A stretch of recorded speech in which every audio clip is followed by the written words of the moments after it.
नमस्कार बच्चों। अपना अगला चैप्टर है 9th क्लास का आखिरी चैप्टर राजेंद्र जोशी पद्य भाग का जो आपका चैप्टर है राजेंद्र जोशी, जो अंतिम चैप्टर है, अंतिम पार्ट है जो हम आज पढ़ेंगे। इसका हम पढ़ेंगे राजेंद्र जोशी, इनका जीवन परिचय। राजेंद्र जोशी का जन्म सन 1946 में मध्य प्रदेश के नरसिंहगढ़ जिले में हुआ। मध्य प्रदेश के नरसिंहगढ़ जिले में इनका जन्म हुआ। कब हुआ? 1946 में। उन्होंने शिक्षा पूरी करने के बाद पत्रकारिता शुरू की और कुछ सालों तक अध्यापन किया। राजेंद्र जोशी ने कविताओं के अध्यापन यानी पढ़ाने का कार्य किया। राजेंद्र जोशी ने कविताओं के अलावा कहानियाँ, नाटक, लेख और टिप्पणियाँ यानी छोटे रूप में लिखी हुई बात भी लिखी। साथ ही उन्होंने कुछ नाट्य रूपांतरण भी किए। नाट्य यानी नाटकों का रूपांतरण, रूप धन अंतरण मतलब उनके रूप का क्या किया, अंतर किया रूप में, मतलब उनको दूसरे तरीके से पेश किया। कुछ लघु फिल्मों के लिए पटकथा लेखन का कार्य भी किया। लघु यानी छोटी फिल्मों के लिए इन्होंने कथाएं लिखने का कार्य भी किया। उन्होंने भर्तृहरि की कविताओं की अनुरचना, भूमि का कल्पतरु यह भी एवं मायकोवस्की की कविता का अनुवाद पतलून पहिना बादल नाम से किया। मतलब इन्होंने कविताओं का क्या किया भाई, छोटी कविताओं की अनुवाद भी किया। कई भारतीय भाषाओं के साथ साथ अंग्रेजी, रूसी और जर्मन में भी राजेश जोशी की कविताओं के अनुवाद प्रकाशित हुए हैं। मतलब मुख्य रूप से इन्होंने क्या कार्य किया है? अनुवाद का कार्य किया है। राजेश जोशी के प्रमुख काव्य संग्रह हैं एक दिन बोलेंगे पेड़, मिट्टी का चेहरा, नेपथ्य में हंसी और दो पंक्तियों के बीच। ये इनकी क्या है? काव्य संग्रह है, रचनाएं हैं।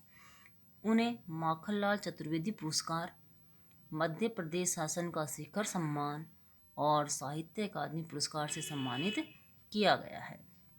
राजेश जोशी की कविताएं गहरे सामाजिक अभिप्राय वाली होती हैं, मतलब समाज से जुड़ी हुई होती हैं। वे जीवन के संकट में भी गहरी आस्था को उभारती हैं। आस्था किसी भी चीज़ के प्रति हमारे मन में जो भाव होता है गहरा, वो है आपकी आस्था। किसी भी देवता मान लो, किसी के प्रति भी आपके मन में जो गहरा भाव होगा वो कहलाएगी आस्था। उनकी कविताओं में स्थानीय बोली बानी, मिजाज और मौसम सभी कुछ व्याप्त है। मतलब स्थानीय यानी स्थान विशेष की बोली और वहाँ का वातावरण, वहाँ का मौसम, सब कुछ उनकी कविताओं में देखने को मिलता है। उनके काव्य लोक में आत्मीयता, अपनापन और लयात्मकता यानी लय से आप जिसको गा सकते हो, बोल सकते हो, लयात्मकता है तथा मनुष्यता को बचाए रखने का एक निरंतर संघर्ष भी है। मनुष्यता यानी मानवता को बचाए रखने का संघर्ष भी है इसमें। दुनिया के नष्ट होने का खतरा राजेश जोशी को जितना प्रबल दिखाई देता है, उतना ही वे जीवन की संभावनाओं की खोज लिए बेचैन दिखाई देते हैं कि दुनिया पर क्या है, ख़त्म, दुनिया नष्ट हो जाएगी, ख़त्म हो जाएगी, इसका इनको क्या है? डर है। उतना ही लेकिन फिर भी ये जीवन को प्राप्त करने की संभावनाएं इस संसार में देखते हैं। प्रस्तुत जो आपकी कविता है उसमें प्रस्तुत कविता में बच्चों से बचपन छीन लिए जाने की पीड़ा व्यक्त हुई है। जो आपकी कविता है उसमें बताया है कि बच्चे हैं वह जिनका बचपन है, खेलने कूदने की उम्र है, उस उम्र में उनको काम पे लगा दिया जाता है। उस पीड़ा को इन्होंने व्यक्त किया है। कवि ने उस सामाजिक आर्थिक विडंबना की ओर इशारा किया है, उस सामाजिक और आर्थिक दुर्भाग्य की ओर इशारा किया है जिसमें कुछ बच्चे खेल, शिक्षा और जीवन की उमंग से वंचित हैं।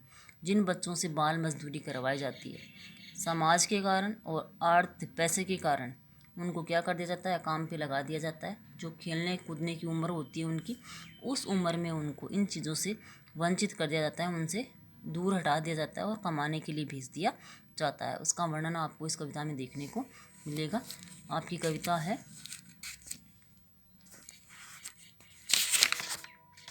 बच्चे काम पर जा रहे हैं।